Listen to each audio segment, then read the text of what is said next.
You saw me dressed up like Trump. I don't know if you ever seen that really hardcore picture where I'm just like looking up.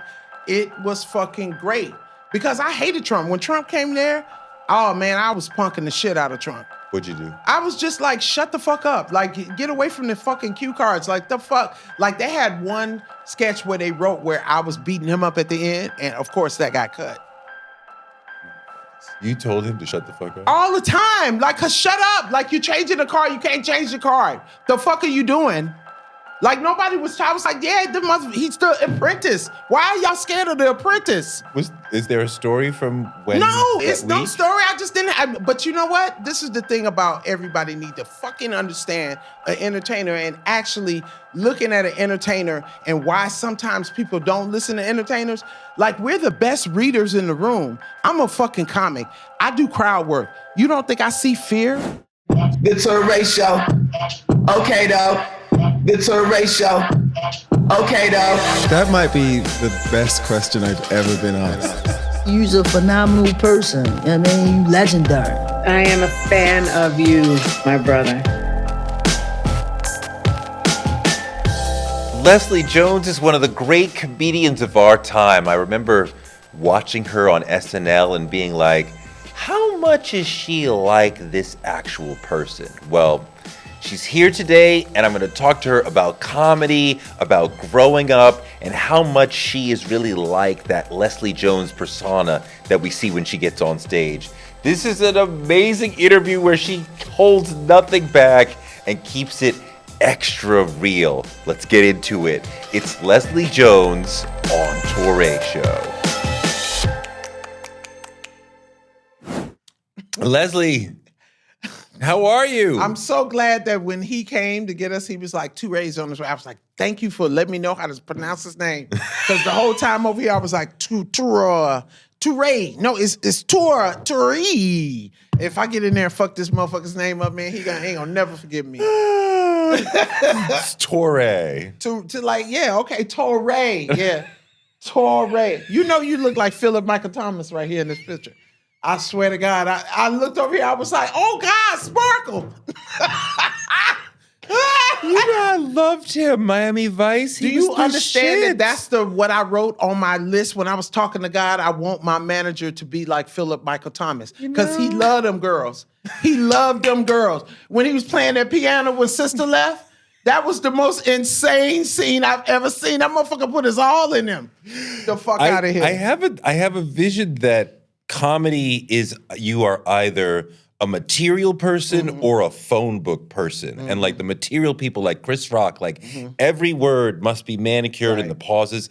And then there's phone book people who just are like Bernie Mac. And you're like a phone book person. Like you could read the phone book and kill. Because I have had to get out of situations. And the only way to get out is to make motherfuckers laugh. I swear to God, laughter is the key to life. I've gotten out of so many fucking traffic tickets, fights.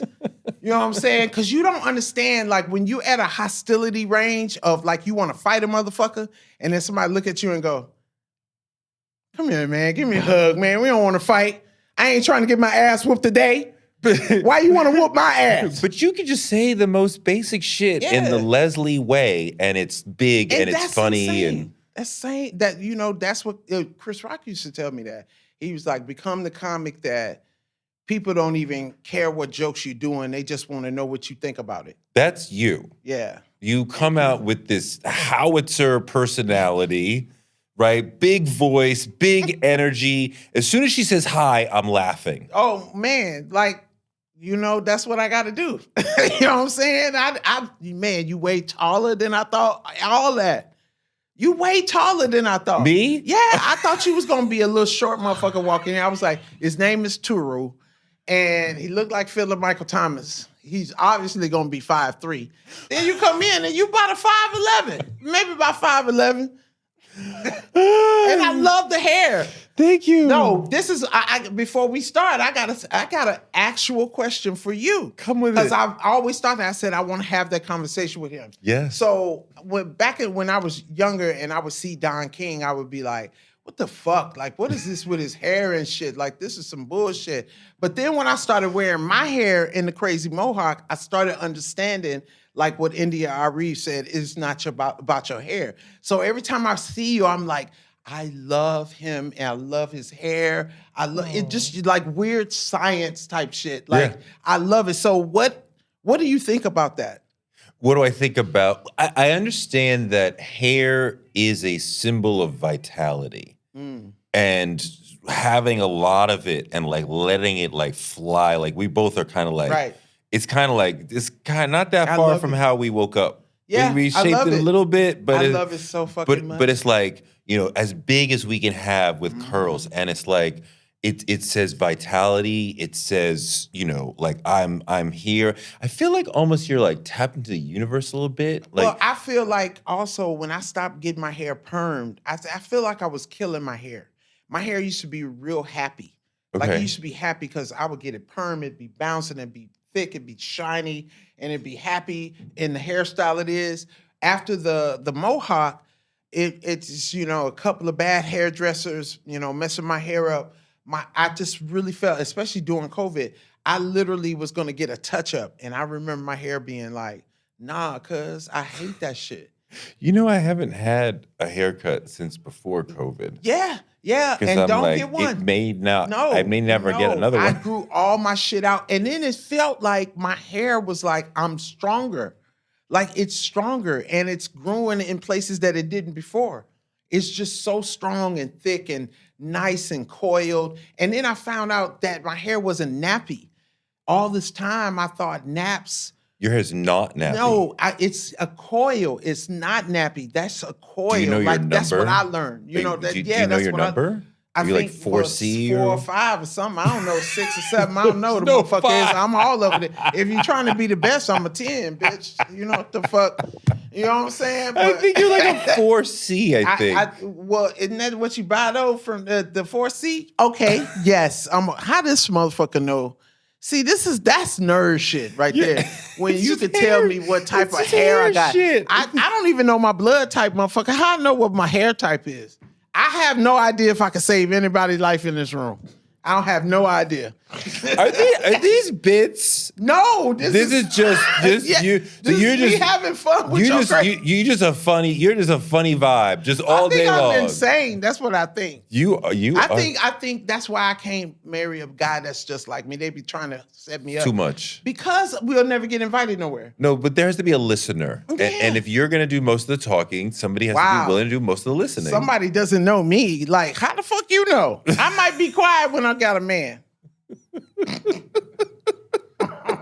Look, you couldn't even keep a straight face. Were you a funny kid? Son, I was a problem child. That's what my mom used to call me, problem child. I think I was insane. I think at one point, my dad took this picture of me. I wish I had brought it. When I was in the 6th grade. And I remember him developing it and giving it to me going, this how crazy, this you crazy, this what you look like. Every time you look at this, know that you crazy. And I just looked like I had did some bullshit. Like I had this look like, I did it. So I just know that I was active. Were you like disruptive in the class? Yes, very much. But you made the teacher laugh? I called my 5th grade teacher Buffalo Butt Head. Which, by the way, if you're still alive, I am so fucking sorry. That was inappropriate. But I knew it was bad. I knew it was bad because she started crying. So I was like, oh shit, I made her cry. And then when the principal came, the principal wasn't gonna send me home. He was like, man, you can't be, disrupting the class this second time out.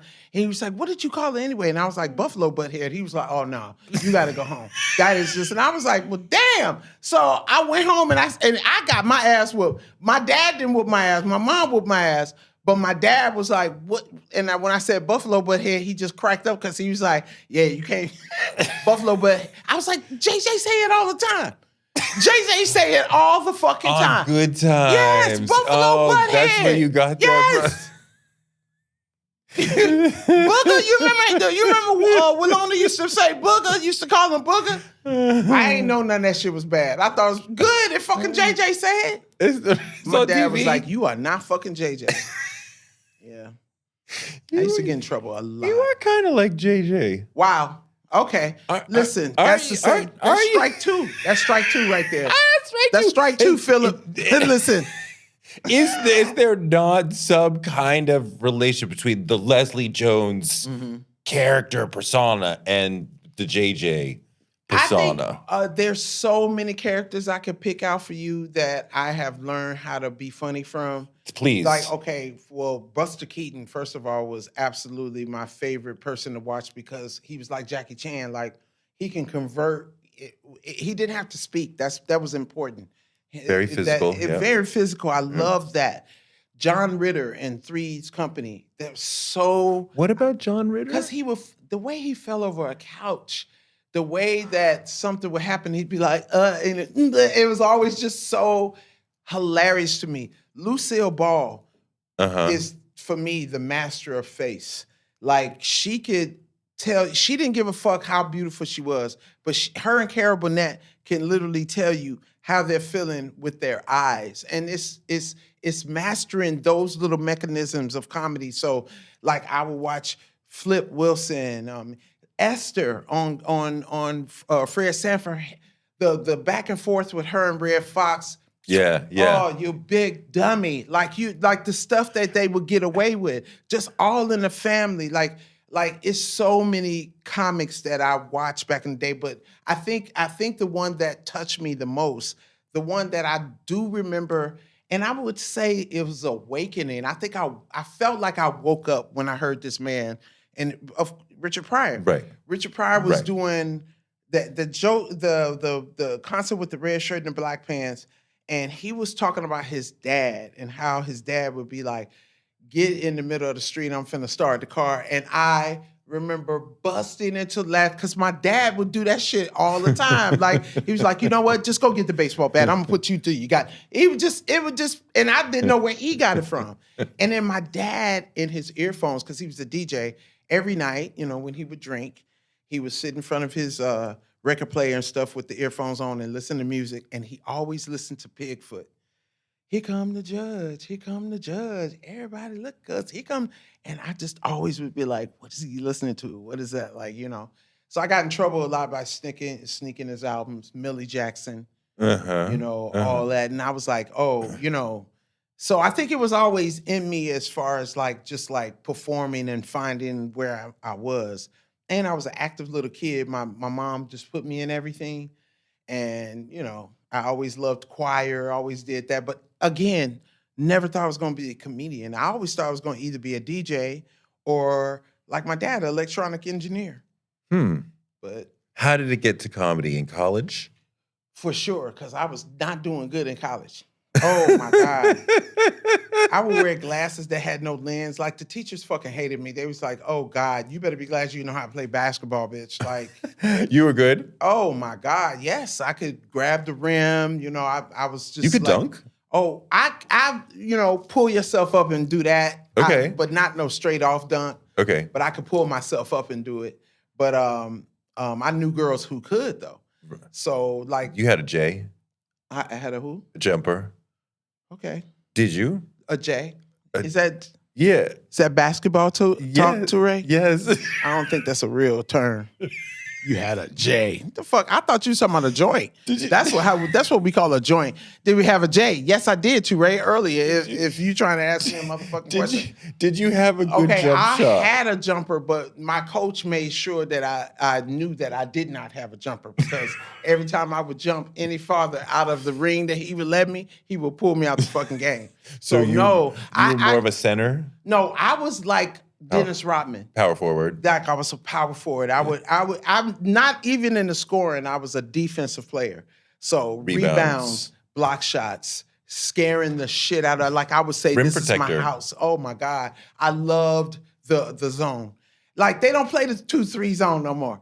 You need to go back to the zone. And you would be the center of the zone? I would be the center of that motherfucker. The center, the beginning, and the universe. You come in that motherfucker, I'm going to knock you into some stars. Could you have gone to the WNBA or not quite? I was not consistent because I didn't love basketball. Okay. It was a means to the end, or the ends to the mean. Is that how you say it? Okay. Whichever way. It was whichever way that y'all motherfuckers want to put it, goddamn nerds. That's why you never got no pussy in college. trying to figure out which end's going to means is the dick and the poom poom. Anyway, What are we doing? what was the question?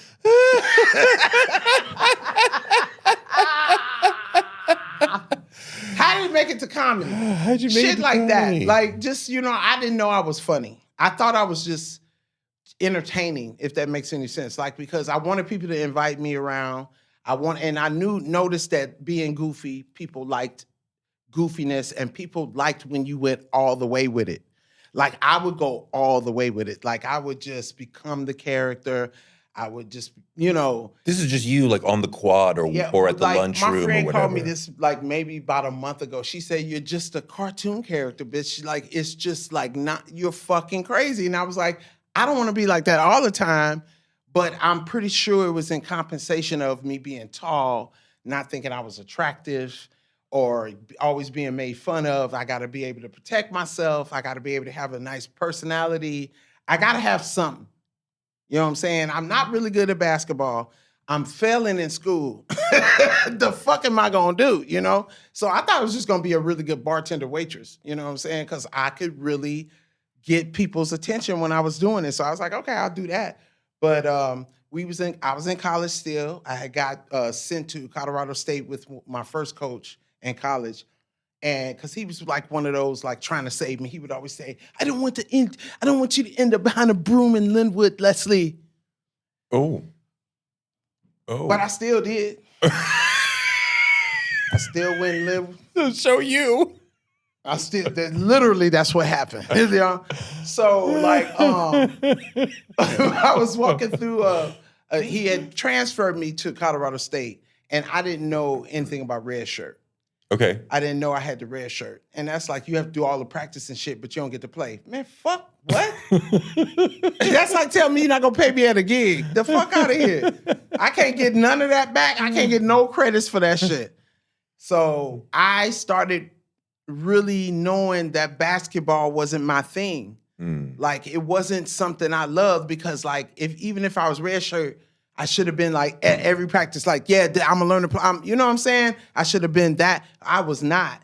If you could get me to practice on time, and my coach was one of them type of coach that didn't put up with that shit.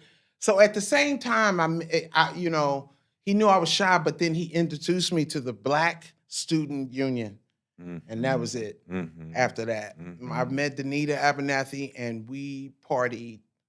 So you were a popular student because you were funny. No, see, now that's so funny. You say I'm popular. I guess I was. Because you were funny and you're showing out and you're making people laugh. But I would strive to be by myself. Like, all that stuff, the fun stuff is fun, but when I got home by myself is when I was actually comfortable. Be funny. Well, just to create all the shit that y'all get to see. I like being by myself. So when you're at home alone, what's happening? Well, I have a section of writing shit, stuff that I'm thinking about, but then there's a section of having to calm me the fuck down. Like, you know what I'm saying? Like, calm down, sleep. You know what I'm saying? Like, just this, you're off now. Like, you have to learn how to not be on. And sometimes you're on, sometimes I'm off. That's why I smoke weed. So I try to mellow myself, that, because I don't want to be just like all over the place. I like being funny. I love making people laugh. I love hitting people's laugh note, but I don't want to be the person that needs to be like, everything you say, I got to make a joke. Yeah. Now, I can do that on a show because that's what you bring me here for. Yeah. But if you saw me in a regular conversation, I'm still funny. But there is a big difference between Leslie Jones on stage, on TV, and let's say, quote unquote, real Leslie Jones. Right. I mean, Lenny was here. I'd be like, Lenny, he'd be like, no, it's not. I think the Leslie Jones off camera is a little more relaxed. Like, when I'm on camera, I know who I can talk to. Like, here, I can have all the fun with you. I can say all the isms. I can be but there's certain people I would go into an interview and might not do that. I'll still bring the Leslie energy. But when you're on SNL, when you're doing the comedy, there's Leslie on 10, or how is that Sasha Fierce, whatever. Well, and then at home it's a different person. Well, yeah, fuck yeah. I mean, even at SNL, Lauren would be like, please start at a 5 because you're not gonna have nowhere to go if you Interesting. start at 10. Interesting. So, He I would mean, say that as far as I in a only sketch. learned it there. I learned that shit there. In a sketch, you start at a certain level of energy. Anything we doing, update, sketch, Yeah. start at a 5 because you coming in at a 10 is like throwing a fucking bomb at someone. Like you see how I burst. You tired now. Like I'm letting you rest because that giggle is serious. Like the way I'm gonna make you laugh is gonna be like really on the inside of your fucking liver. Like you gonna feel that little, like later you're gonna be giggling like, this bitch called me Philip Michael Thomas. That's real crazy right there. Like, you know what I mean? Like, so I like to, me and Lenny was just talking about that. He's like, when you do crowd work, when we do, like, because I'm going to be the host of the 50th of the red carpet. When you're doing stuff like that, my favorite thing is to make people laugh at themselves. Because, oh my God, you have laughed at that before. You know, or somebody hasn't put it in words for you. Or like I used to love when Cecily would imitate me. Okay. Because I'd be like, is that how everybody see me? Because she would be like, "Duh." And I was like, bitch, I don't sound like that. She was like, you got that heavy ass mama voice. And it's just so funny to me. So like I always, when I'm doing crowd work, and then plus you got to know who to fuck with and not to fuck with. Now that comes from being fucked with. You know what I'm saying? You just know the eyes. The eyes have that, hey, I can take it, but please. Just go to the next person. Like it's just like this. Right. Not the one. And then you go, what I do is I'll fuck with the person that's next to them because they'll be like sitting there waiting for you to fuck with them. And then I'll turn around and fuck with them. And that makes that person go easy. And it's just a fun night. So SNL is a whole life-changing experience.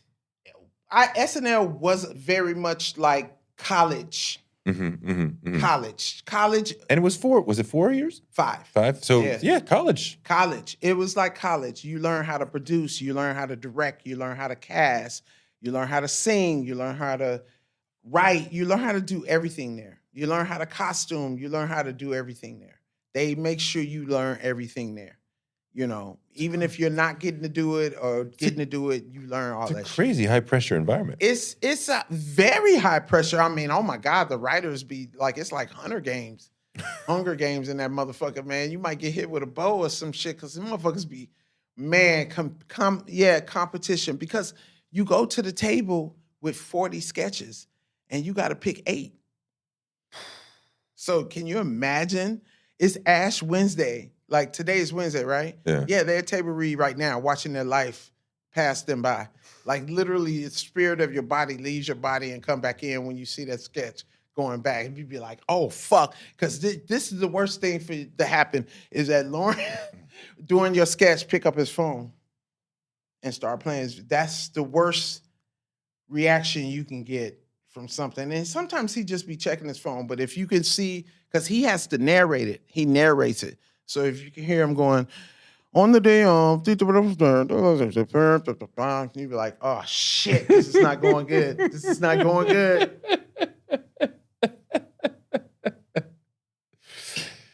Your work was a whole different energy that they had never had. I think it's not that they never had it, because Tracy Morgan had my energy. A little bit, yeah. I see what you're saying. I think Tracy Morgan is a alien, so you just deal with Tracy Morgan going Tracy Morgan wherever he is. Yes. But I think I was an energy that came in that understood what my job was and understood what this was, what the game was, understood how they was going to use my talent because I tell people all the time, I was at Jones before I got into SNL. We felt that. I was that motherfucker. You know what I'm saying? Yeah. So it's like I had already established myself as a freelance person that I am renting my services to you. Yeah. But you don't own these services. They're like, these are my tractors.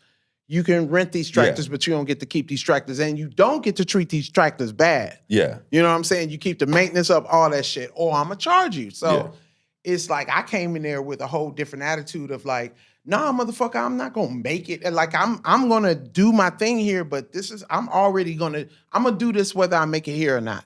It was like one of those attitudes, but cocky, and knowing I needed to learn too, but just also on the level of like, hey, I'm 47. I'm not these children, and I know y'all train them different than y'all train. Y'all gonna have to train them different than y'all train me because I'm not finna do that shit. I'm not finna share a dressing room. I don't do that shit. I don't do that shit. I'm an old ass woman. I want my time alone. I want little ass kids running through there, whatever the fuck they be doing. No, I would like quiet. Put me near the bathroom. Yeah, because I like to take a shit once in a fucking while. No, I'm not these kids ashamed to go in the fucking bathroom and shit. They fucking like throwing up and fucking stressed out. I need to be able to take a nap. Like all that shit. Like I'll call AARP on your motherfucking ass. Like I was like the one that would like, if we got to a pre-tape and there was no place for us to be and it's cold, I'm leaving because my house is warmer. But see, like, and I got in trouble a lot because the cast members be like, oh, well, you know, we had to handle it different. I was like, bitch, you can sit here for 14 hours if you want to for fucking 2 lines. I'm not finna do that. And we in Brooklyn. It's gonna take us 3 hours to get to Manhattan. The fuck? On a Friday? Fuck out of here. Tell me about where Slave Draft came from. Slave Draft? Oh my God. Thank you for knowing. That's so funny. And when you said it, my head literally almost exploded because I was like, that's how I have it on my joke list. Slave Draft. It was Slave Joke, but it's Slave Draft. Wow. Okay, so because that was wild. That's a thing where I was writing jokes 10 years before I did jokes. Okay. And I knew that this was something, when I wrote that joke, it was 1997 or 1998, because it was the year before I went to New York. 1998, I wrote that joke. And it was after a bad date. And I remember I was pissed. I was kind of like, this is a fuck. Like, the dating pool sucks. These motherfucking broke-ass motherfuckers. And I came home and I was eating cold Chinese fried rice in the middle of the floor, about to watch Spawn, because Spawn was my show. And I was like, you know what? Back in the slave days, I would be considered a mandingo. Like, for real. Like, look at me. Look at my teeth. Look at my teeth. How could you say that? Man, how the fuck can I not? That's not facing your... See, now, people be talking about, like, facing your history. Face your motherfucking history. You're not telling me if I didn't quantum leap back to the slave days, they look at me and go, holy shit, a whole field this bitch will fucking plow.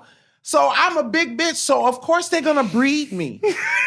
And they're gonna breed me with the best brother on the fucking plantation. So yes, I'm getting the Denzels. I'm getting the Kimbo Slices. I'm getting them because you're gonna have a good baby, a big, nice, healthy baby. And I didn't understand. Like, I was doing that joke 6 fucking years, was ripping black and white clubs. Really? But see, once I took it to SNL, that's when everybody want to get offended. You go, wait a minute, what about this? Oh, you promoting? No, I'm not promoting shit. I'm telling you I'm telling you about myself, the truth I know about myself, the actual education that it takes to even think to quantum leap. Do you get what I'm saying? The education. Have you ever read Kindred by Octavia Butler? Have you? I haven't read it, but I'm aware. Oh my God. Read that fucking book. She's amazing. She's pulled back into history to defend her slave owner. So she has no clue of how slavery works. But you are... You like the joke. One of my favorite jokes is when people would be like, "If I was back in slavery, they wouldn't do nothing to me." Yes, they would. They would whoop your motherfucking ass. They would whoop your you. Are you gonna be Nat Turner? Which one? Right. You gonna die on the boat? They gonna choke you out, or they gonna break your ass. Right. Now, I'm not saying you couldn't be a strong ass slave, but what choice you really think you had back then? So I am a woman, a big ass woman, 6 feet tall, beautiful teeth, nice knees. I got all my cartilage. Nice knees. Do you think it's offensive? I think it's comedy. Okay. And that's funny. Wow, let's have this conversation. Could it be both? Mm-mm. Can it be both? No. And I think you're laugh. lying. I laugh. think you're lying to yourself. But I think I No. laugh, but I'm like, that's a fucked up thing to say. But it's true, but it's fucked up. Right, but fucked up for who? You or me? Are you more offended that I think that about myself? Or are you more offended that that is so fucking true and that I can admit it? The latter is true. Mm-hmm. I also feel hurt that you think that about you. And listen, That's real. That But I'm see, like, now that's sad that she sees that in herself. Like, I don't see. I know you're tall, but I don't see that. yeah, but I love you and you're a wonderful person and we are in 2025. But nigga, if we was on a plantation in 1860, I wouldn't even see you. You would be a house nigga.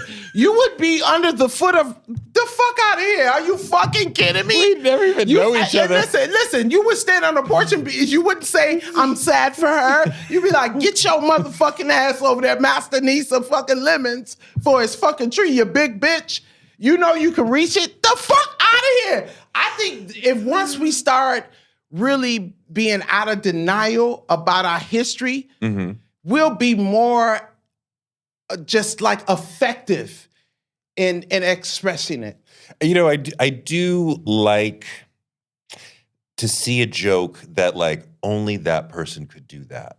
I love that. Right, because some people will tell a joke that's how you gotta do it, right, and like anybody could tell that story. Right. But nobody else could do that bit. But also When I wrote it though, I couldn't do it.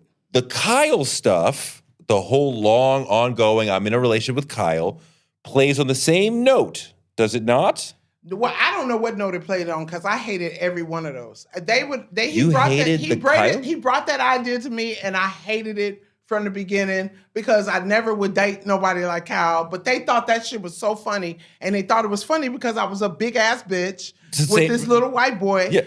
And it's always was that running joke. But think about the Colin shit is like that. And like you have to really, like I'm telling you all my fucking career, you have to break like Big Laz. Big Laz has never been my name. That was a dancer's name, but you know, people gonna call me that because I'm 6 feet tall. Right. Oh, so like why are you not talking about how tall you are, how big you are? So it's almost like an Eminem effect. Like I'm gonna do the worst joke about me first before you could actually do it. But you didn't like the Kyle's. It wasn't that I didn't like it. I didn't like it until Kyle told me he was a Virgo. I know this is so stupid. The fuck? I can't explain it. First of all, the guy who would direct those was a fucking asshole. And I don't give a fuck if you see this. You was a fuck. You still are probably a fucking dickhead. A fucking narcissistic dickhead. But the idea... Did something happen? No, he was just like a fucking asshole. Like he's just like one of the white boys who thought that he's doing fucking Shakespeare. No, this is a fucking sketch. And you're not funny. And you're not creating nothing beautiful. You're just being an asshole with this tedious fuck shit. It was just like little shit like that. And then I can't explain it. It's like a way a person can look at you that you just like, yeah, I know you calling me a nigga. I know you calling me a nigga. Because he was a Mormon too. Oh. So he would just do little fucking antsy asshole shit. Yeah. And I mean, oh my God. The night that me and Tiffany Haddish almost beat him up. I tell this story all the time. Yeah, me and Tiffany almost fucked him up one night. Seriously, like, so that was the wedding. That was when me and Kyle got married. Okay. Me and Kyle got married.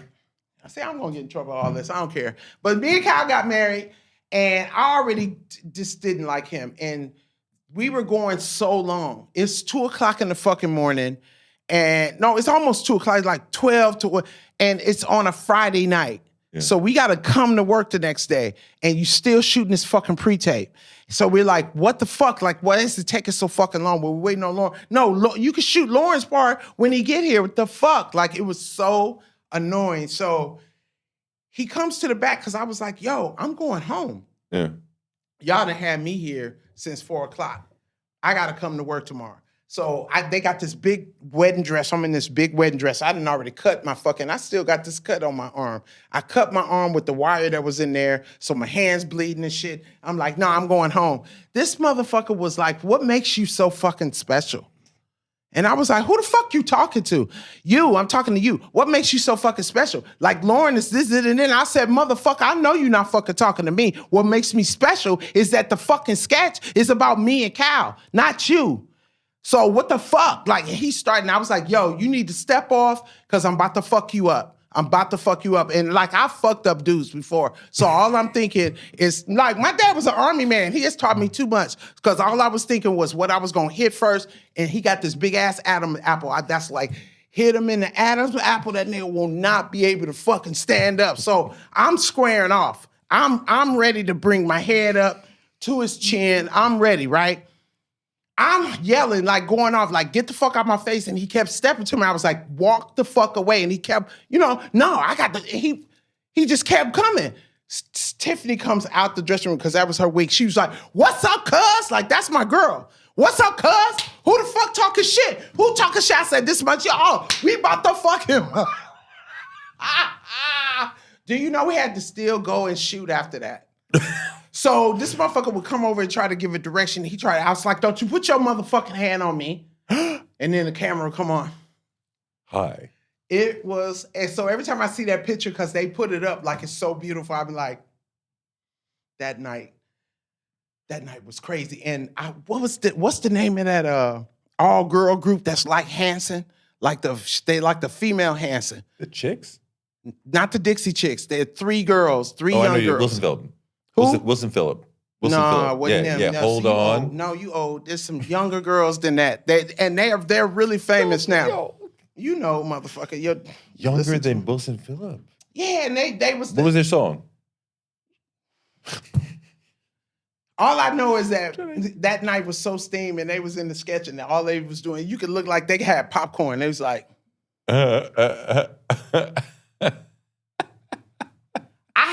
and then I had to also learn that my whatever it is I have is elevated 3 times. So like when I worked at Roscoe's Chicken and Waffle House. I love Roscoe's Chicken. Not anymore. They used to be the shit. They taste like garbage now. It's not the same. It's fucking horrible. You're so goddamn politically correct. Hey, y'all is fucking up. Which one were you at? Oh my God, the one in Pasadena. Oh, I've never been to that one. To me, it was next to Hollywood. It was the next best one because they had brought the original cook out there to Pasadena to train, and he ended up staying. But when I worked at Roscoe's, I remember one night I came in. I think it might have been about some comedy shit, and I was just down. And it was, you know how it can be so boring that your hands feel dirty, or that you feel hot. You know what I'm saying? So like the manager there was no customers coming in, and the customers that came in was grouchy. It was just like a weird night. So my manager called me into the office, and he was like, yo, what's going on with you? And I was like, wait a minute, the whole atmosphere is fucked up. I was like, why you bringing me in here? Yeah. He was like, because it's you. And I was like, how the fuck is it me? How you blaming me? He was like, listen, this is not your fault. He was like, but you are the room temperature. He was like, when you walk into the room, everybody expecting to laugh, everybody expecting to be on this joyous. I was like, that's really fucked up that you're asking me to do that. He said, you want to be a comedian. He was like, you have to make motherfuckers laugh even when you don't feel good. He was like, so why the fuck are you not practicing your shit now? Like, why wouldn't you start now? And then I was like, fuck that. That's not my responsibility. He's like, okay, let's do an experiment. He was like, go back out there. He was like, and fucking be happy and be like, just like give some energy. So I was like, well, first change your fucking music. Like, what the fuck is this music? He was like, see? And I changed the music. I came out, I was like, all right, y'all, let's get it popping in this motherfucker. Everybody grab a towel. We about to clean off all the tables. Man, the next fucking 20 minutes was fun as fuck. And I looked over there at him, and he was like, customers started flowing in. It was crazy. You're the room temperature. Yeah, and it made me go, okay, that's a power that I need to mentally be okay to control. that I can control the energy in the room. Because first of all, you need to be mentally and very spiritually right to be able to do that. Because you a evil motherfucker. That's a bad power to have. Second, you need to learn how to control it so no one else can. So you can see when someone else is trying to come in and take the credit for you doing some shit. All of it is a business at this point. You have it, realize it. What you gonna do with it? Tell me about the Trump. It wasn't a sketch; it was a When I short. pretended to be Trump. Yeah, and it I was loved like, it. but And the same vibe. director too. But the thing of it was she can't do it. That was the funniest shit to me. Like, to me, So that was your idea. Yeah, because to me, the joke is always something that makes you laugh. So I remember saying to Lauren, hey, you about to replace Alec, let me be Trump. And they just was like, you fucking, like, you smoke so much weed. No. Like, everybody, and I kept saying to everybody, I was like, why couldn't I be? And everybody was like, no. So I was like, let's write that shit. And they was like, Or you were really asking. yeah. And so I was like, let's write that shit. And then Lauren let me tear up because everybody thought it was when you saw me dressed up like Trump, I don't know if you ever seen that really hardcore picture where I'm just like looking up. It was fucking great because I hated Trump. When Trump came there, oh man, I was punking the shit out of Trump. What'd you do? I was just like, shut the fuck up. Like, get away from the fucking cue cards. Like, the fuck. Like, they had one sketch where they wrote where I was beating him up at the end. And of course, that got cut. Motherfuckers. You told him to shut the fuck up? All the time. Like, cause shut up. Like, you're changing the card. You can't change the card. The fuck are you doing? Like, nobody was, I was like, yeah, he's the apprentice. Why are y'all scared of the apprentice?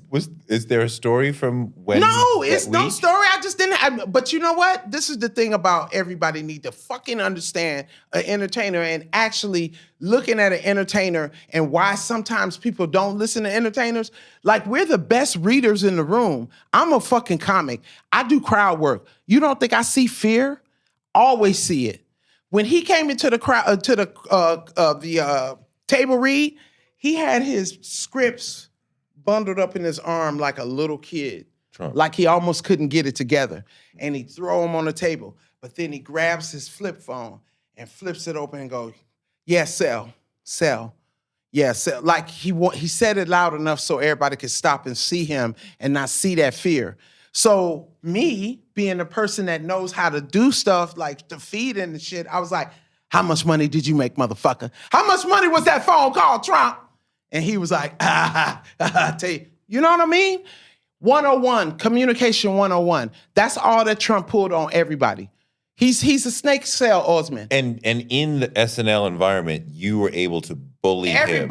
Everybody knows how to do it. They're just too polite to do it. I just do stuff that people already want to do. Because I'm not afraid to be first, and I'm about to die, so what the fuck? What? I'm closer to death than being born.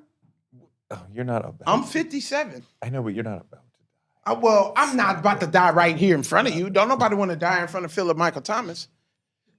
I love Miami Vice. Still there. Wait, tell me something about that week with Trump.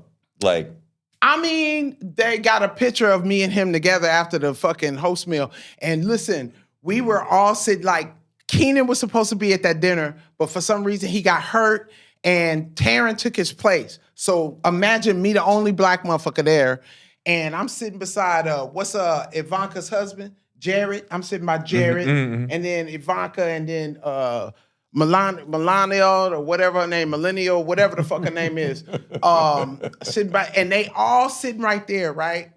And I'm again, he's not the president. He's Trump. Mm-hmm. He's not anyone but a millionaire. Why are y'all treating him so importantly? I know it's a thing to treat the host with, but they was treating him like everybody white in that room knew something was up. Like, what the fuck? Like, I'm dumb about politics, and I think that's why people like me to talk about it, because I'm really dumb about it. So everybody in New York knew Trump was a piece of shit. Yeah, for sure. Everybody that lived here knew he was. Yeah. Like, you could feel the disdain at the table. Yeah. Everybody was sick. Oh my God, the table read. Fucking Trump was just salivating over Cecily. It was disgusting. He was salivating she had to take over a fucking Cecily Xanax. Strong? I remember she was so fucking stressed out because he was doing like this, like she would read and he'd be like, and oh God, I was just like, oh, I want to jump on his face. Like, the fuck are you looking at her like that? I didn't know. So I'm sitting by Jared. I got a red jacket on, but that's my favorite jacket. I look so cute in that red jacket. I didn't know that red meant Republican, motherfucker. I didn't know none of that shit. I'm a dumbass. And if Keenan was there, he probably would have told me to take the shit off. Cause I didn't know. It was my cute jacket. So afterwards, when we come out, everybody got the picture. I was like, this motherfucker really is famous. He grabs me and pulls me, and I got the picture. Because I remember Maxine Waters came up and showed me this picture. She's like, what the fuck is this? And I was like, Maxine, I can't explain to the ancestors right now. Because you know Maxine talked to the ancestors every day. Yeah, man. Trump was crazy. That was some crazy week. Crazy week. Like, he wouldn't let nobody touch his hair. You know, he had a special hair person to come in. Yeah, I'm telling all your shit. You better hope I don't tell the real shit. Well, let's tell Something them. I ain't gonna tell you on camera. Like what? Because they'll probably kill me. Like what? I ain't gonna tell you. Because you're gonna get it on camera. And they're gonna be like, Leslie said it. I'm canceled. These Trumpers now trying to kill me now anyway. Do you have any other Trump No, stories? I have no more Trump stories. I'll tell you when the camera go off. But we were going into how sorry. you got to playing him. Oh, damn, I ain't answer that. We started to answer that. See, why you let me go on a tangent? No, that was a good tangent. No, it's just that they didn't want me to play him was the funny part about me. I was like, we're a joke place. Why wouldn't we tell jokes? What's so offensive about me playing Trump? No, Like- you're right. Like, they would always put a white man to portray I mean, they Trump. let Keenan play the black version of him. Like, you know, in what's the show that Taraji does? Power. They did like a Trump version of that. But like, I mean, we starting to see women getting dressed up to play men in the And administration. that was one of the main things I told him when I came there. I want to play some kind of male character. It's And, hysterical. you know, I wanted to play somebody male. I always was writing myself as the dude in the. It's in the inherently funny. It's so Leslie funny. as Trump. Yeah, y'all always wanted to put the man in the dress, but y'all never wanted to let the girls dress up like the men, which is hilarious. So wait, That's why I played Samuel L. Jackson. It was so what was fun. your favorite SNL bit or moment? It's too many. Oh my God. When I played the ninja and my eye wouldn't stop tearing for some reason, like she had did my makeup and the tear kept coming out my eyes. So I killed Taryn in the sketch. I killed Taryn and then the camera caught me and I was going down real slow and that tear was going down my eye.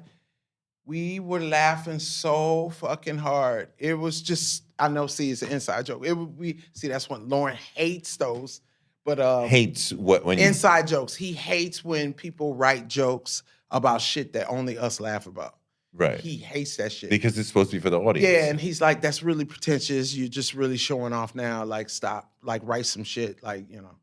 So I would always write inside shit, and he's like, only people who get that joke is the people that work here. And he hates when you break.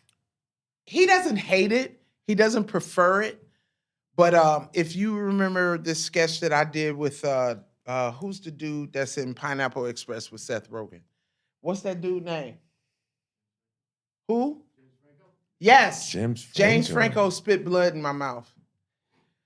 And Real blood? no, but I didn't know that the fake blood looked so real. Like, I know they was like, oh, Les, we're going to do a sketch with some blood. I was like, yeah, man, that shit. And I was just like already on the, and like every time he would cut himself, I was just like, oh.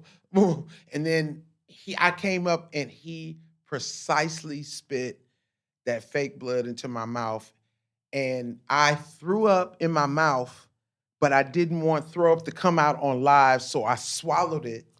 So I'm standing there trying to get off the stage, and if you look at that sketch, Keenan's grabbing me like this, and I'm like, no, I need to get off the stage.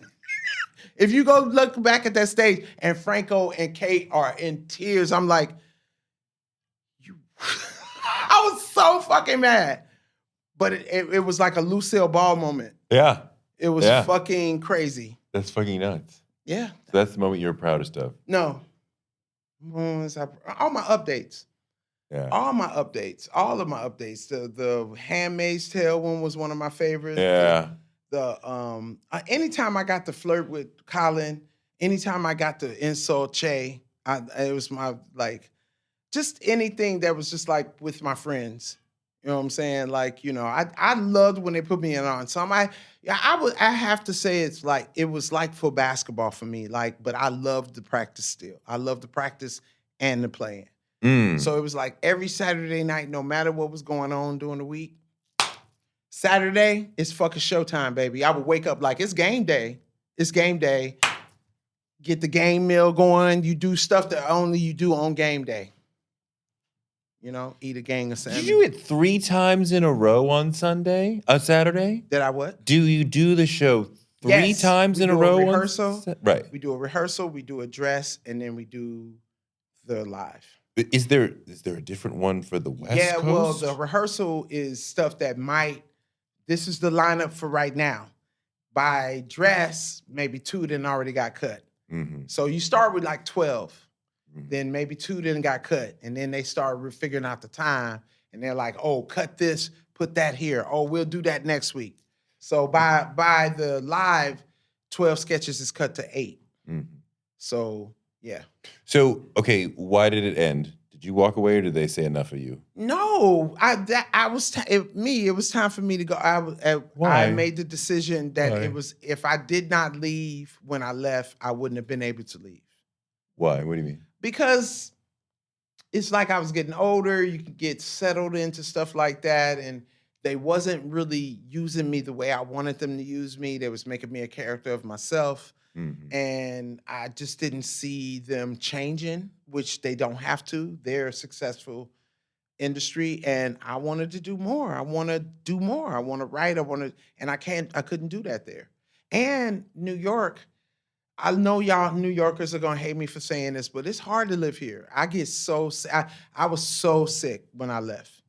What do you not like about New York? It's just like I can't really find the food I need to eat, healthier food. And I know, look, he's rolling his eyes. Don't roll your fucking eyes, you fucking asshole. It's just real hard. It's disgusting here. Like, I came here with no sinuses. Now I have sinuses. Like, my first sinus infection, which I thought was sexual when she said it to me. I was like, no one's fucking me in my nose, bitch. I know that they're freaky out here in fucking New York, but I don't do that. Like, and she just looked at me like, oh, wow, you SNL people are so funny.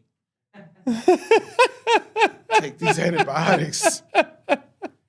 But yeah, it's just I'm a Cali girl. I was a Cali girl before I came here, so. But I love New York though. When I'm here, I celebrate New York. Knicks is my team. Motherfucking Yankees will always be my team. Where'd you grow up? Well, I was born in Memphis, Tennessee. Okay. And then we came to LA when I was like 14, and then I was raised there in Linwood, Compton. So kind of Memphis, kind of Compton. You said Memphis, Compton. Linwood. Yeah, I went to high school with Suge Knight. You went to high school with Suge? And had the biggest fucking crush on him. You did? Oh my God, he was a football player, and Coach Carpenter was the coach. So I begged him, can I be his teacher's aide? Because Suge would come in there every lunch period and get his lunch. And one time he winked at me, and I thought I was gonna have a heart attack. But then he tried to talk to my cousin, and then I didn't talk to him or my cousin like for 3 months. Did he do anything wild at school? You were all the same year? Yeah, no, he was older than me. He was a senior. I think I was a sophomore or something like that. Yeah, he was older though. So he had the barge shag. Oh is it hard to say I'm leaving SNL, even as you intellectually know it's the right thing? It's like, yeah, you're part of a big institution. See, that's the thing though. Like when you think back to that, that's not what you're thinking when you're going through it. You're thinking my health. I'm older. Like if I was in my 20s and 30s, they would have had me about 10, 15 years. But I was 52 and I was like, shit, like I gotta, like if I don't leave right now, they're not gonna change. Because it's a hectic life. It's a hectic life. And again, they was making me a character of myself. It wasn't it wasn't something that I wanted to do other stuff. What is the character of myself? Like, what is the sketch? Meaning that, What is the like- sketch that you were like? Like it's like Leslie look. When I saw the Leslie look, I was like, okay, that's okay to be like Chevy Chase and all of them to have something like that, but I want to be able to leave this place and do other shit. Yeah. And am I gonna be able to do that if they always put me as the black girl that's running after the white dude? Is they gonna do that if every sketch you see me, I'm getting mad or either I'm beating somebody up? Do you get what I'm saying? So that's a character of myself. So for a little while, I had to there's a Leslie Jones type. Yeah, she's mean, she's rugged, she's aggressive. I don't want that. Exactly. I don't want that. I want to be able to play. I used to tell them, hey, I want to be one of the muskrats that sings. Like, no, with Leslie, if Leslie Jones is in your sketch, well, don't write it like that. And I'll play it like you want me to play it. I don't have to be the whole thing. But see, again, that's me not knowing that I'm the temperature of the room. So I have to respect that I'm the temperature of the room as I am trying to get the room to be what I want it to be. And it was never going to be that because I'm always, like you said, I'm going to be bigger than life. I'm going to be that. So no matter how docile, and I've done it, you know. What happened with the live tweeting? You were killing it. It was great. They pulled you into Rio. You came back, and then oh, you mean for the Olympics? Yeah, and then they told you to not do it. Political, but it really came down to think about it. I'm Leslie Jones. This is again not knowing who the fuck I am. I'm Leslie Jones, and I'm watching the Olympics when the Olympics are actually happening, and they haven't aired it yet. So imagine them going, yo, bitch, you showing all the results before we can show it. Just you're ahead. So you're fucking up the broadcast because you're so big. Well, yeah. Therein lies them going, well, then work with me, motherfucker, because I'm bringing people to the Olympics. Yeah. Because as we talked about on TikTok, you were doing what Snoop did in the Paris Games. You were doing that before. In 2016. Yeah. No one was fucking with the Olympics until I put up started putting up films of me watching it. Just the can we call it the character that you were playing in the culture as the live tweeter who is very excited, very pro-America, very pro our athletes. So they gave an actual job of that to Snoop, and you're like, why not me? I've been doing this, and I am associated with that. Not only Snoop. I was talking to Keenan about this, but Snoop, Keenan, and Kevin. So y'all thought 3 black men could do what 1 black woman was doing for fucking free. I was doing that shit from my living room on my off days of SNL that you don't get much of. And the prize that you give me is fly me over there. That's not a fucking prize, motherfucker. Well, like, I'm not. Rio's a good one. Oh, no, I had fun. Not saying I didn't have fun. I went to pee on chain, too. That shit was fun. It was great. I was able to take my writer and I said, it was great. But, like, when they started doing that shit, it was like, oh, well, it felt like a Jay-Z moment. Like, y'all don't appreciate me? Y'all don't appreciate me? I'm out of here. I was like, nigga, you driving in a Maybach. The fuck? Yeah, you are appreciated. So if I said, okay, you got to choose one, your favorite rapper. Oh, God. One. I don't want a whole history of hip hop. I can't pick one. I can only pick what I'm. Can you pick 3? Oh my God. Or you're going to be in top 5 too. So let's go. Oh my God. So are we still doing that? Say, you still doing top 5? 2? Is there going to be a 2? He'll probably call me. I didn't know that was going to see. Now I'm going to be texting Chris like, oh, okay, motherfucker. Don't say it came from me, though. I'm going to say Touré. Don't say it came from me. The Philip Michael Thomas looking nigga. No, he's mad at me. Don't mention. What? Chris, why Chris mad at you? Because of what? Please tell me. Is it because of the Will Smith shit? Ooh, tell me. I mean, Tell me what your opinion is about that. I was not sufficiently all about Chris's side. Okay. I mean, and I'm just tweeting and writing essays. It's like, who cares? But I mean, I was like, You talking shit about a nigga's wife in front of a billion people? Like, we got to handle it here. Okay, we can't handle it out. How we got to handle it in private? Now, we're comedians. So I have beat motherfuckers down. Like the joke that he told, it would be different if he said, "You bald head bitch, you is an ugly bald head bitch." He compared her to Demi Moore, who was fucking hot as fuck. No. And no, this is what I'm saying. When we're doing comedy, we're so fucking, and he's up in front of a fucking audience trying to entertain. But let me say this. Who did he joke about right before that? I don't even know. Antonio Banderas, who was nominated for an award. Right. Then he talked about somebody else who was nominated for an award. Okay. And then he went to Jada, who's basically a civilian. But she right there. But she right there. But in that room, she's a plus one. Comedians ain't thinking that. They thinking she right there. She right there. She right there. I would have fucked with her too. Well, but see, the thing that to me, think that wasn't written?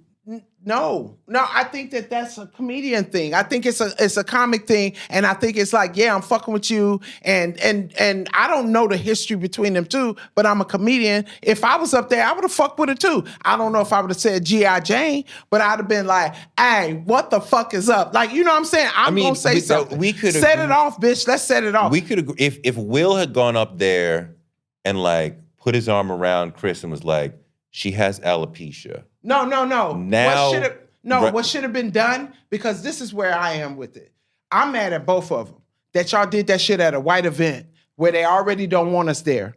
Why the fuck would you bring Compton into motherfucking Beverly Hills? Handle that shit at the after party. Fight at the after party where nobody can actually see it. You went up, listen to me, hear me out. You went up on stage and you physically fucking assaulted someone fucking just to show that, oh, I'm gonna defend my fucking wife. And, oh my God, I'm your wife. I don't give a fuck about you if I let you do that. Not in front of everybody. Hey, baby, now. We get that nigga later. Because you're not finna ruin your motherfucking career because you want to hit this nigga. Now, and if she really was a smart bitch, when he said G.I. Jane, I would have stepped in and said, who's writing it? Who's writing it? I definitely can play G.I. Jane. Come on, play the fucking game. Because now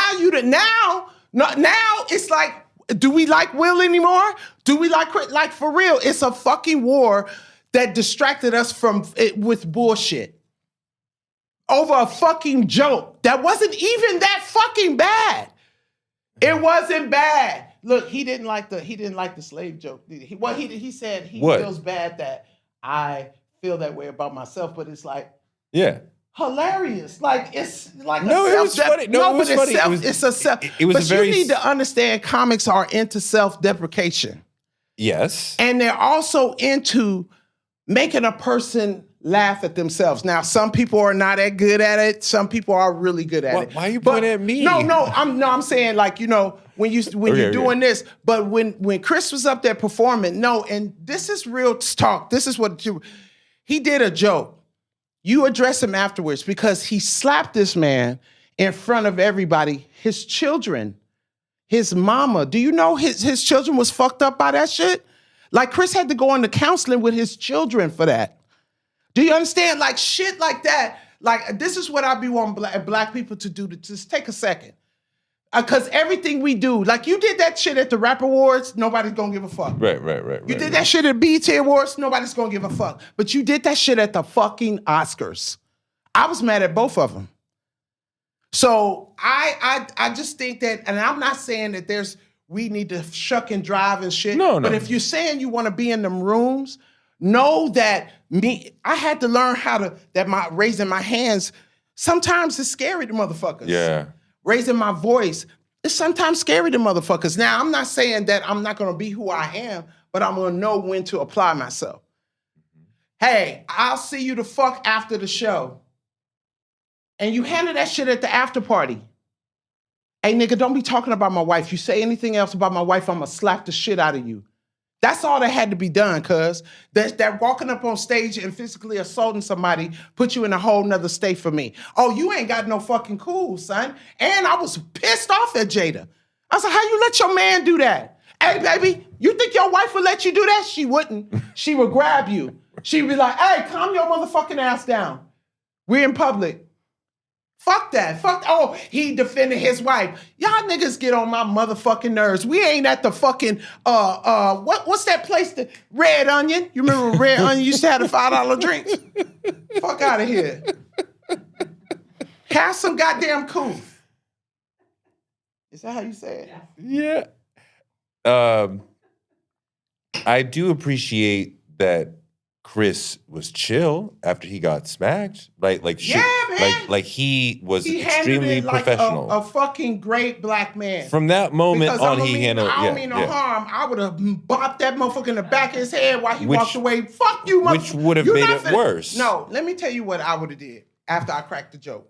And this is why I said to Chris the whole time. I said, nigga, he had 5 feet before he got to you. Yeah. Nigga, you ain't telling me I wouldn't have ran around that stage like, Craig, Will, calm the fuck, Will. You finna hit me, Will. You finna hit me, Will. He had no idea. He had no fucking idea. He no said, idea. do you know how big that nigga is? Yeah. And then plus you thinking that he probably finna come and say, hey man, don't do that. Now, okay, so let's take it to a comedian. Give me my towel up my pad. Let's head it to a comedian level. All right. Who was funnier about what happened at the Oscars? Chris or Dave? What do you mean?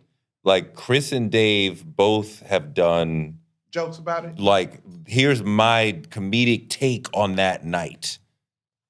I think Dave said something. I forgot what Dave said. I forgot what Dave said too, but I remember feeling like Dave's take was way smarter. Well, Dave didn't get smacked. I mean, he did get attacked by somebody, but he didn't get smacked by Will Smith. So, of course, it's a different take. But I mean, like a year later, Chris puts together his whole thing. Yeah, it took him a year to get over that shit. You I'm not got assaulted in front of everybody at the Oscars. Do you understand? Steven Spielberg saw you get the shit slapped out of you. Can you imagine the nigga who did Color Purple and had to watch Danny Glover slap the shit out of Whoopi Goldberg every motherfucking day? And then he see that fucking shit? Like, white people look at that shit as straight abuse, yo. Like, we gotta look at that factor. That shit should have never happened. I can't believe people have an opinion past that. Oh, shitty or shitty and I did it. Oh, shitty or defend this woman. Where the fuck we at? What you gonna take a glove off and slap? Clap the fuck out of here. Y'all sound stupid. Y'all sound stupid. Jesus Christ. And they can't edit that shit out. Right. So what you doing? You took a fucking decision and walked up there on that stage. You 5 feet, 3 feet you ain't think, oh shit, let me stop. Cause that would have been funny too. Yeah. And then just walked off. That would have been funny too. Yeah. And been like. Yeah. That would have been funny as fuck. Yeah. It definitely wouldn't have been on the level that it is now. Cause both of them kind of, not ruined, but cause Chris is still working. But what fuck with Will? Will is still working. Yeah, he working, but is anybody watching that shit? I don't know. And then my thing is, you still could have squashed it when you went up there for your fucking trophy and been like, that shit was fucked up. Like, I want to address that. I am so, like, do you get what I'm saying? You went up there and with some shit like, I feel like I gotta defend the black woman. Nigga, what? What? By slapping another black man? The fuck kind of reasoning are you? Serena Daddy in there. Lord, Father God. Craig walk to that. Y'all get on my motherfucking nerves. I said it. What time is it? Okay. Are you okay? No, I'm good. Don't get me started in here, Philip. Hey, this is Philip Michael Thomas. I don't give a fuck what you say. When I was reading about your come up, Oh my God. I was like, Chappelle noticed it, Fox noticed it, Rock noticed it, but the industry is not noticing it, right? And they're giving you opportunities, and it's not the spark isn't happening, but they're like, she got something, I see it. And then it turns around and obviously you become Leslie Jones. Right. Is it that the audience caught up to you, or you figured out here's how I serve them the right way? I think it's a little bit of both. I think it's a little bit of me adjusting and being right for the time, right in the space where it needed to be. I feel like I came exactly in to show what Black women can evenly do. And now I even feel like now the skills that I learned from there is going to put me into another space to show Black women what they can do. I think it's a little bit of both. I think it's a little bit of both, and definitely a lot of bit of me being out there, So I think it's a little bit of both. Just the experience, the time. I think it's a little bit of both. Oh my God! I had the question before we fell into the Chris Rock conversation. The question was, no, that's amazing. The question was about rappers. Oh God, I was trying to get away from that. Okay. No, I thought you wanted to talk about that. Okay, Kendrick right now for sure it's just like my dude, and he's from where I'm from. It's just like my dude. Just the symbolism of his whole is just I love a lyrical motherfucker. Yeah. Rakim is definitely in there. KRS-One definitely in there. I'm gonna tell you, I was a Tupac head until I went to New York and heard Underground Biggie, and I was like, you know what I'm saying? Yeah. So Big Daddy Kane is definitely gonna be in there. Then we got MC Lyte. Queen Latifah, like this. I can't name one. There's too many things. Jay and Nas? But right now, too, Glorilla. Love Glorilla. And I commented because you said that. Is it Tyler, the creator? How you say it? The kind of click the close. What is it? Kind of Cornucopia. Cornucopia. I like the one he does with Glorilla. That's sticky. For sure. Oh, I love that song. I love the rest of it is okay. I felt like Glorilla made that album where everything that came on, I was just like, I fucking love that bitch. Love me some Glorilla. And we both from Memphis, so I'm like, yes. So, and then you got, like, Megan is very lyrical. I would love her to get different lyrics. What do you mean? I just feel like she can rap too good. Like, somebody told me this, I'm way funnier than the jokes I'm writing right now. I think she's funnier than the jokes you're writing. I was way funnier than the jokes I was writing. I think she's way too more talent for the jokes, for the raps that she's writing. Wait, what does that mean? That's deep. You're funnier than the jokes you're writing. Because it was like, I'm doing these fucking jokes, but my talent of doing them is way better, and you just wasting your time on this shit. Like I was doing Price is Right shit. Like, the fuck are you doing that? Why you not talking about your life? Why you not talking about real shit? That you can actually perform, like the slave draft. I had that shit in the book somewhere thinking I'm going to get at the Whoopi Goldberg and she's going to do that joke. I wrote that for me. The big woman joke. I did this joke about being a big woman, being 6 feet tall, having big feet. Who going to do that shit? And you over here doing this goofy ass shit.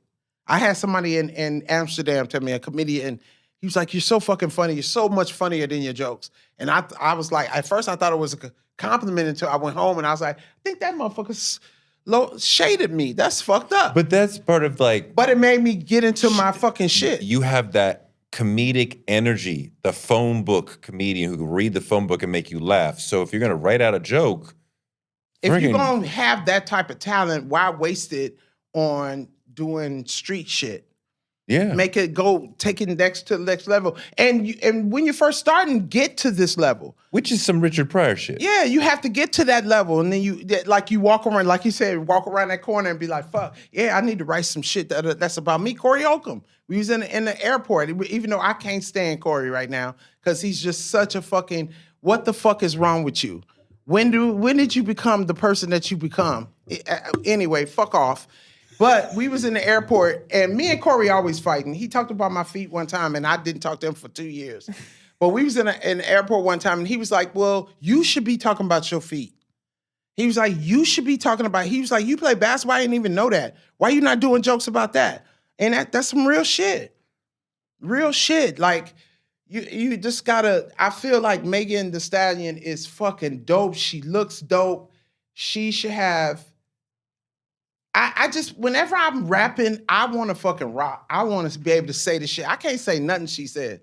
Only thing I say, get my wig twist like Effie, and I can't even say that shit right. You know what I'm saying? Give me something I can, like, I'm a savage. Like, I like that song. When she did it with Beyonce, oh my God, that was my song. Yeah.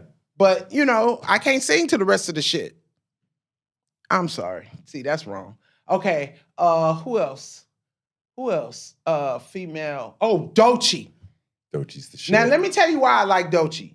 Doechii is a badass looking bitch. Yeah. And then, but she got this wake up, get your takes up. It's just so, like, if I was a dude and a rapper, I wouldn't take her on. I'd be like, nah, I'm not finna battle this bitch. No, this bitch, she looked like she can come off the dome with stuff. And then she's really creative. Like that thing she did on Stephen Colbert with the, I just was like. With the braids, yeah. Yeah. Women is killing hip hop right now. If you For sure, if you, 100%. if you, 100%. you know, agree. 100%. For And sure. it's hot than Satan's asshole in this motherfucker. Like, Satan's like, I'm so sorry. It's I hot ass didn't light on know you, that. Philip. What? I can't even say your name. What's going on with you now? What is the dream for the next 5 years? To steadily work. Now I know what it is. Now I know what the mission is. The mission never was to be famous and be this, and this. The mission was to steadily work, to steadily have some stuff out there to do, to steadily have a job.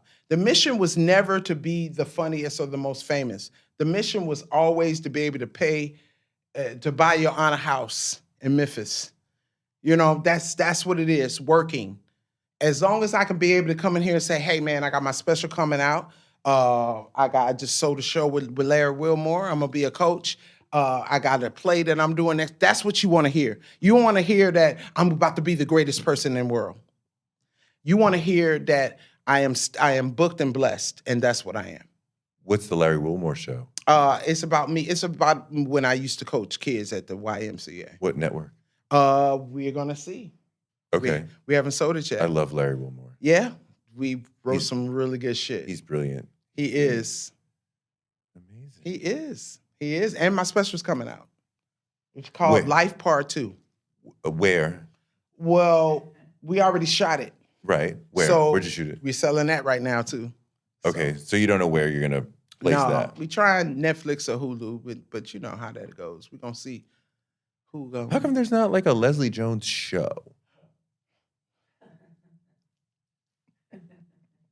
I'm so glad you get the Lenny laugh. I don't know. Let's figure that out. I mean, shouldn't there be? Well, just like you said, like people got to catch on. Like, you know, some people didn't caught on, but not everybody. Right. You know what I'm saying? Like, to me, I feel like I should not be the Tonight Show, but the show after the Tonight Show. You know what I'm saying? Because all you seeing right now is white men in blue suits doing the same monologue. You want to see Arsenio again. You know, Arsenio was one of the best hosts out there. Johnny Carson, I love Johnny Carson. Johnny Carson was funny as fuck. But like now you just get a lot of tricks and, they're famous people. But it doesn't even have to be a talk show. It might be a sitcom. It might be a new innovative format. I mean, there's so much. The Substack, you have that. I'm going to do that. And I didn't know what it was. Every time you would say it, I was like, well, what's a Substack? I get so tired of these motherfuckers. Is that another platform? Yeah. The fuck? Because you kept saying I got to go to myself. I was like, I ain't finna do all that. Say the shit on TikTok. That's the one I know how to work. No, I mean there should be something. Some network, some cable. We're working on something. We're working on it. Okay. We're working on it.